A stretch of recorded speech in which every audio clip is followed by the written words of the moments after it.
Hi, thanks for joining the Neurodivergent Resource Podcast. I am so excited to bring Patty Laushman today. She is one of our advisory or board members. We'll go deeper into that and talk about the International Neurodiversity Resource Center and the wonderful people that we're bringing to our community. So, without further ado, Patty, thank you so much for being here today. Oh gosh, Sarah, thank you for having me. I really appreciate it. And this is fun. Patty and I, unknowingly to everyone else, have had a conversation before. We've recorded that didn't we weren't able to see that. So now we get to do it again. We get to, Yeah. you know, we're better the second time when around Yeah, we and get a really do-over. catch up and that's even more important that, I believe that building community is so important, especially for our neurodiverse community, because that sense of belonging, it doesn't only come from your family members or your school, it also comes from the people who are living the same type of lifestyle, your tribe, the people who you can just reach out to and know that you can have a conversation with. So today we bring on Patty, and I'm so happy to introduce her. But let us know a little bit about yourself and your upbringing, kind of what brought you here today. Sure, absolutely. So I am a coach. I'm a parent coach, and I specialize specifically in parents of autistic emerging adults. And when I say emerging adult, that can be age 15 and that can be age 50 and everything in between. So I work with parents of autistic emerging adults who are not living their best life. They're not launching into adulthood. They're stuck in some way. And I help the parents figure out how to get their emerging adults living their best life on their terms. That's so nice for the whole lot of people involved as well, because as a parent, you really want to see your kid thrive and you are hopeful that they can have a successful, productive life. And for those of us who have forever children, that's another story. And that's Right. how do we kind of push the boundaries for what our kiddos can do? Right, So, absolutely. A lot of times it's unknown, like, we don't know. Parents will ask me, "Is my kid gonna be able to work a full-time job and support himself?" And the answer is, "He's 21. I don't know. We don't have enough information yet. mm, Maybe yes, maybe no, but our goal is going to help that emerging adult create their most self-determined, most self-sufficient life, because that's where quality of life comes from. It's all about maximizing their quality of life. And so independence may or may not look like the level of independence that the parent has. It may look a little different for their child. mm. And isn't it like such an important thing to set the tone for perception, set the tone for how will you perceive what this emerging adult needs or what they'll be accommodated for in the future, and how do you set the tone and the kind of the guidelines for those things? I'm sure it's very individual Well, based. yeah, Yeah. obviously, absolutely. Yeah, it usually starts with education because a lot of the parents that I'm working with either didn't know their child was autistic until they became an adult, or, they've come so far since their autism diagnosis, they think that maybe there should be more to it. And so a lot of times the first thing we have to do is work on building understanding of what their child is experiencing, because the parent can't see from the outside if there's masking or burnout or whatever it is, the Mm. autistic inertia, whatever that emerging adult is experiencing, until the parent can understand what that internal experience is like. It's really hard to figure out what to do, how to help, how to support, and what's even possible for them. Exactly. Oh my gosh. How special too to come at such an important, like, necessary time in a youth's life to for the youth and for the parents to really help set a tone and an idea for what they can discover, what they can be Yeah. curious about, because I think Right. being curious, right, is like the Yeah. best gift we could ever have if A we stay in curiosity. Absolutely. Yeah, yeah, these parents are experiencing a lot of pressure from the outside, cultural expectations, family expectations, friends' expectations, systems expectations. There's a lot of expectations out there when you're dealing with invisible challenges. And so it's really important to educate the parent so they can be their child's best advocate. Is there any like maybe how do I kind of form that you see happening um that parents can be ready for? Like definitely you need to have your communication skills in order. You need to Mhm. understand like how to have a bank account, those kind of things. Like what are the Yeah. kind of essentials that you see parents need to start with? Past that perception. Yeah. So, I can tell you where I see families get tripped up a lot, and Yes. finances, money is definitely one of them. Money is such an abstract concept that a lot of people, neurodivergent or not, struggle with it. And so I work with parents on ways to make the concept of money more visual and concrete, and then make it experiential. So that's something that I might work with families on. Another really common situation that I deal with is these emerging adults, whether diagnosed or not, went off to college, went off to a 4-year college, totally not ready Mm, for that experience. And they get to college, and by Christmas, they've already dropped out and burned out. They move back home and they won't leave their bedroom, and the parents are just pulling their hair out. They're like, he got straight A's in high school. yeah. What is going on? They can't make sense of it. So, knowing what skills are needed to succeed in college and knowing what supports might be necessary, because you're not entitled, there's no IEPs in college, you're not entitled Yeah. to your 504 accommodations. You kind of have to reapply. They don't just, you're entitled legally, but they don't just transfer Mm, right from your high school document to your college document. So identifying where they're likely to get tripped up in advance, and making sure those skills are in place, like being able to manage their time is a huge one.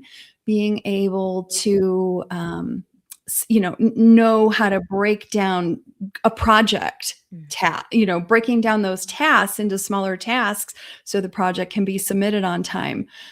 Here's the thing I see more than anything: the number one predictor of success for these young people is the ability to recognize when they need help Mhm. and being willing and able to get that help. That is the number one predictor of success for these college students.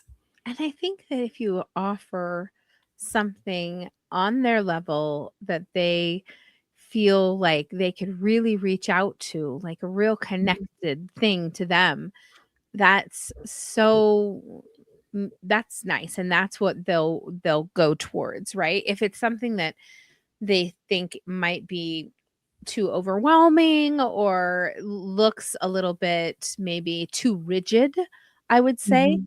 they may not go for that course of Yeah, action. So, and maybe right. having different options, right? Maybe taking that 4-year college can have the same results going through this, hands-on trade school, and you are gonna end up Yeah. kind of at the same place in the same type of a position that you want to get to. I Yeah, think that looking at oftentimes they need to find their own path. Just yes. just like they have the whole rest of their life. Just Isn't because that the they truth? turned 18 doesn't mean they're suddenly going to fit into neurotypical paths. And my son just graduated from high school. I can tell you what we're gonna do.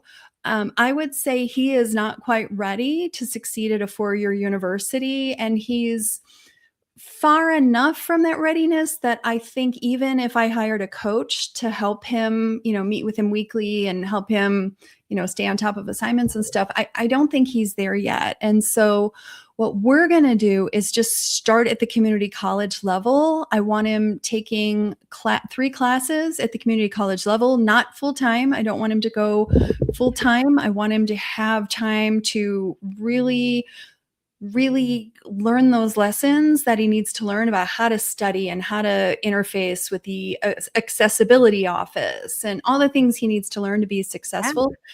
But I also want him working part-time. I want him doing both, going to school and working part-time, because here's another thing I see a lot in my client base is they get through a bachelor's degree, sometimes even a master's degree, but they've never worked a job.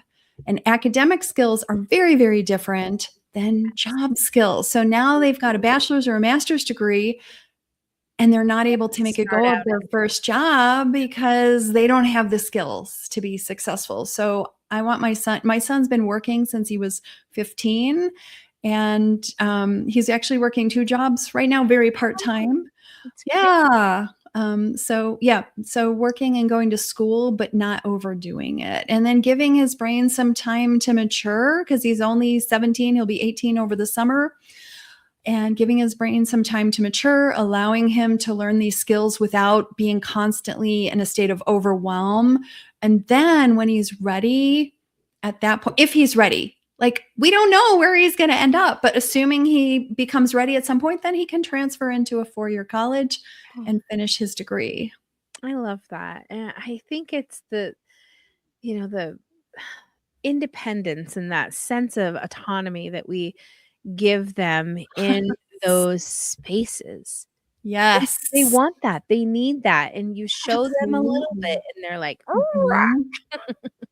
Absolutely. Yeah, everything. So, as you know, we've spoken before, I created a parenting framework, and it's all based on self determination theory that they need to feel they are in control of their own lives. They also need connection and, specific supports in order to get where they want to go. But ultimately, when they feel self determined, that's where intrinsic motivation comes from. And parents stop feeling like they're pushing their kid up a mountain and doing all the work for them.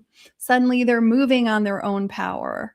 I love that, and, I'm gonna take a page from this today and do something I have set up. I'm ready for the summer. I've got these, passes that kind of cover, like, discounts and things and free places for the kids to Yeah, go and yeah, all of this, and I also got them, reduced fare, like, train path tracks and train passes perfect. so they can do it. But I'm gonna go one step further, and I'm gonna put all of it maybe onto a little debit card so that they can manage what Nice. they do. I just right this second Yes. realized that is what I'll do. I'll let them Yes. manage their treats, their da da da da da. Well, we give them cash, but why not be able to manage it on both ways? Learn to manage the card. I love that so Thank much. you. When I'm working with families and they're like, "My kid is 22. How do I teach him, financial responsibility?" I'm like, "Well, has he ever managed money before?" "No." I'm like, "Great. He needs some sort of income and responsibility for the outcome." And Yes. they're like, "Well, he doesn't have a job." "Well, what are you already paying for?" "Well, Yes. we're paying for me, takeout and iPod, Oh, earbuds, and all the things." I'm like, "Okay, figure out how much you're spending. Tell your child you're going to put that in an account for them, give them a debit card, and now they need to start managing all those things on their own." yeah, exactly. Exactly. And even if they you don't I love what you said with that too, because that kind of what if you gave them the debit card, they have the places they need to go and for the first little bit, they only spend the appropriate things they need to spend. Mhm. And then when they get a little bit better at it, you say, okay, now here's an extra $20 on there that you can spend Yeah. for yourself this time. Maybe Yeah. not right off the bat though, because Right, that right. might not be the best time to do it. I don't know what I'm talking about. Just running ideas No, past it's Maddie. totally worth Yeah, it's totally worth trying, Sarah. I mean, that's love one that. of one of the things about coaching is I don't have magic wands. I have a whole lot of ideas based on a whole lot of experience, Yeah, and I will share what has worked for other families, and then each individual family has to decide how to apply that to their situation. And sometimes I learn a lot from my clients. They'll, like you just so said, true. let's start with what's already budgeted and then let's see what happens when we add $20. Like, Yeah, that's a worthy experiment right there. exactly. Try it, see what happens, do more of what works, stop doing what doesn't. Exactly. I was just having this conversation with my teens yesterday about what is it? The sanity and insanity. If you try something, Uh-huh. get the same outcome, one and Yeah. I was telling them that, and their dad always says, if you don't like what you get, don't do what you did.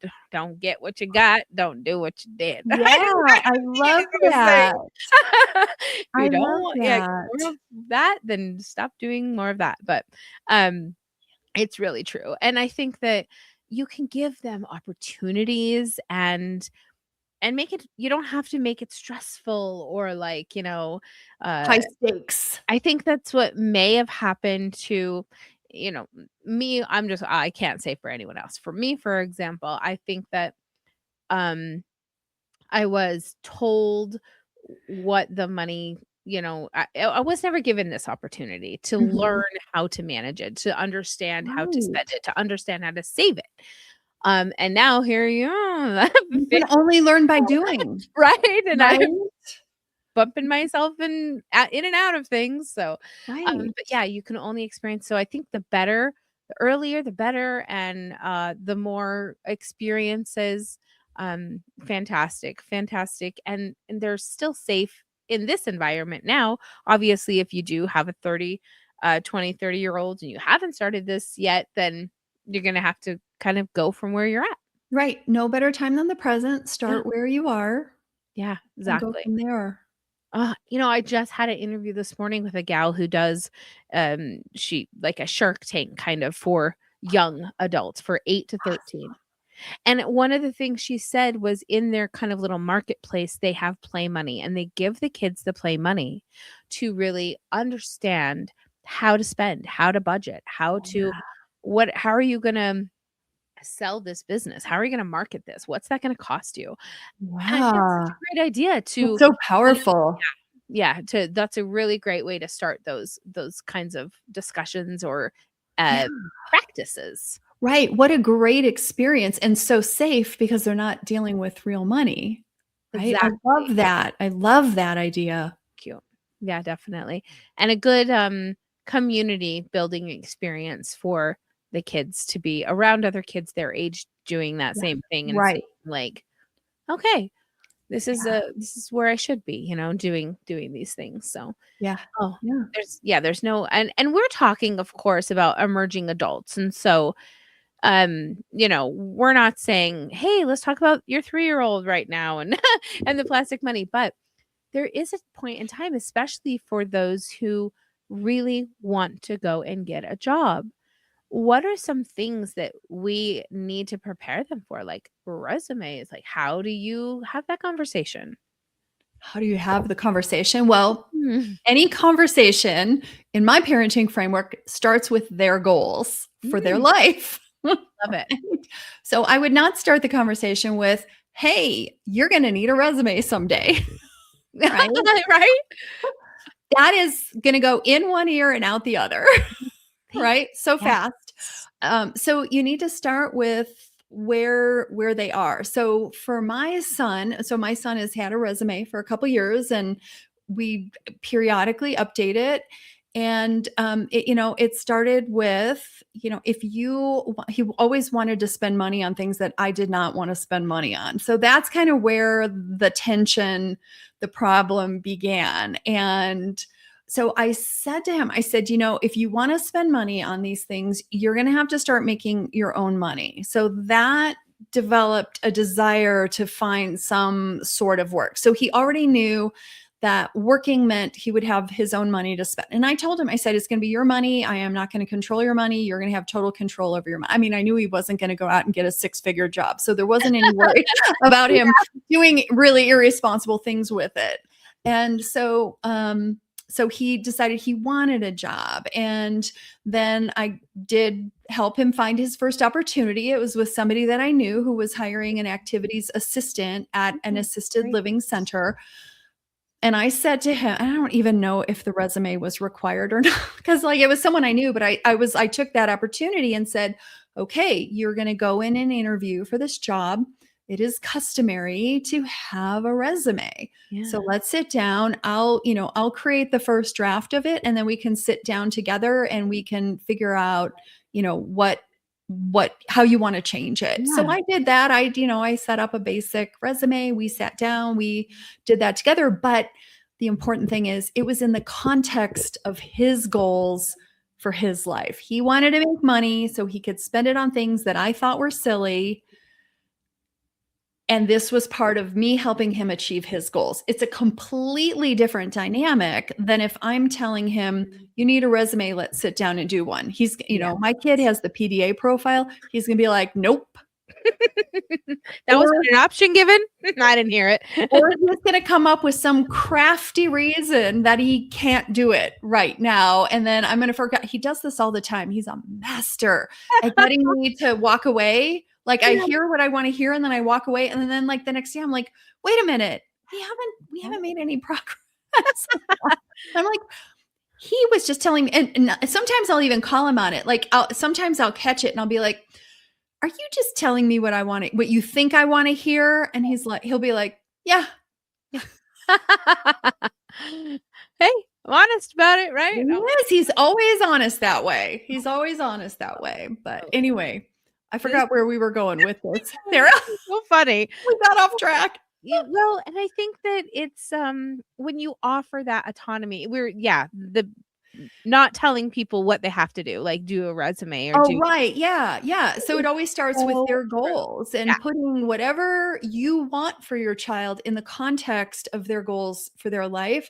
That's where that intrinsic motivation comes in. And it's not you doing all the work. Like I have said to my son, and I will teach my parent clients to say, I'm not going to work harder at your future than you are. Like we Ooh, need to I we like need that. to shift that. If you, the parent, feel like you're the one in the driver's seat and they're just like barely Right through life. in the passenger seat, or maybe they're like hanging out in the back and letting you do all the work, like that's not okay. That's not going to get them to a point where they're maximizing their self-sufficiency, which is where they can create their best life, whatever that looks like.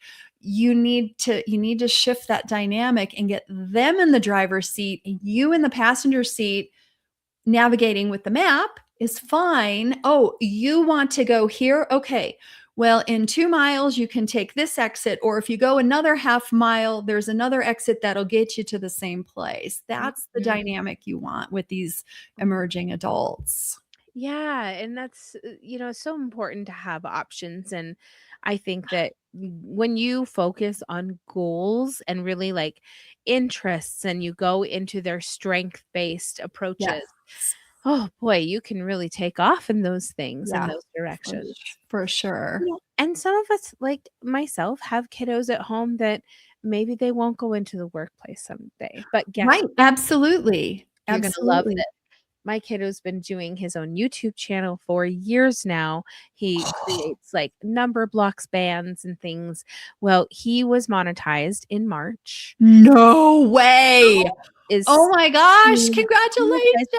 you. He's made, like, $175. He's made almost $200, Gosh, that's and more I than I've made. it's crazy. So I set up, his, some Able account and everything so we can just, That's like, I can fantastic. really help him.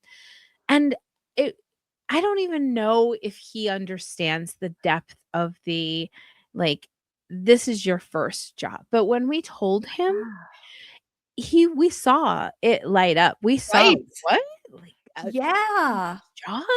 Yeah. And for us, it's so meaningful because this Yeah. is the kiddo who isn't going to, has already finished school technically, so isn't Yeah. going to graduate, isn't gonna prom, isn't gonna Right, do right, all of those right. typical, lovely things, and Sure. these experiences are ones that we celebrate, that we pour our hearts into and say, "Yes," "Get him Absolutely. a cake." Absolutely. I mean, that's a huge accomplishment Yeah. for anybody. I think so. It's just And very, and everyone has been so supportive and wonderful when I've told them. Nobody has been like, "Oh, yeah, YouTube," or "He's only 16," or anything. It's just like, that's "What? We didn't even expect that he would have an opportunity like this. Thank right. goodness." How Yes. cool. Yeah. It's so I mean, he it has to really make him feel good about himself. It's like validation from people outside your home. Like, mom and dad are gonna say, "This is awesome," and celebrate anyway, but, like, for people outside your home at a volume that he's able to monetize Yeah. a YouTube channel, like, telling him that what he does is Yes. he's producing value for People. other people. Yes. That It has to be really validating for him and feel really, really I didn't good. even think of it that way, and I'm glad you said that because I love that. I do love that it is, you know, people do different things, and there's so many different channels and things, ideas out there that this might not be what, lawyer ABC down the road likes, but, every neurodivergent kid that likes number blocks is obsessed, and Yeah. I didn't even there was a point where we were questioning kind of like, will he, have friends? We do this as parents and Absolutely. Are you kidding? neurodivergent Yeah. parent, and we will he ever have these, like, opportunities in these conversations with people? And then one day, my husband says, "Have you ever checked out his community tab? Have you seen the Wow. community tab and the conversations and all of these other comments and people and, 'Oh, we love this. Can you make this for us? Can you do this for us?'" And it's just like, "Wait, what?" Like, Wow. he's a See, community leader? he's finding his Rubbing own off. path. He Yeah. is forging his own path Yeah, because he has you and your husband it's to beautiful. support him Yeah. in doing that. And we never expected, like I said, that, we knew that his room is where he liked to spend all of his time. And we were glad that he's found that space useful Yeah. and valuable and, has Yeah. all of that. So, love that. Yeah. So That's glad I got to share incredible. that with you. Yeah. Yes, definitely. Where can we go to see, the work and to connect with you more, all of the good places? Sure, absolutely. So my website is probably the best. That's thriveautismcoaching.com. And I actually have a freebie that listeners might be interested in. It's called 5 Steps to Getting Your Autistic Emerging Adult in the Driver's Seat of Their Life. And Wonderful. yeah. And so you can find that at thriveautismcoaching.com/drivers seat. Okay, And you can download that for free. I'm going to let's see. Give me that back. Did I throw you a curveball? I'm gonna just add the rest at what Awesome. did you say was the slot? Driver's Ah, seat. driver's seat with 2 S's? Yes, 2 Okay, S's. perfect. Driver's seat. See if I did that right? Driver's seat looks perfect. Yay. Go and Yeah. visit the thriveautismcoaching.com. How about social medias? Can we find you there? Yeah, I'm not very active on social media. Not yet, but I will be. I will Yeah, be. So good. my Instagram is Autist Coach. Perfect. And Facebook page is the same, and I will be doing more there soon. It just hasn't been my focus. I've been really focused on my book and focused on getting my book out the door. Right. Okay, great. Oh, wonderful. And we're excited to talk to you about the book too. We actually this worked out perfectly. We ended up filling this episode with exactly everything we needed, and we Great. will be inviting Patty back to talk about her book Thank and you. get more information about that and learn how we can support you and, all of the wonderful work you're doing with the amazing emerging adults in our community. Thank you so, so much, You, for that. Sarah. I'm just so honored to have you, as a friend and as a coach and just, like, serving our families. So, thank you so much. Thank you, Sarah. Such a pleasure. Oh, this was so much fun, and I look forward to staying in touch because we will be very soon. Yeah, that sounds great. That sounds amazing. So do you still, are we done? Yep, Okay. ready?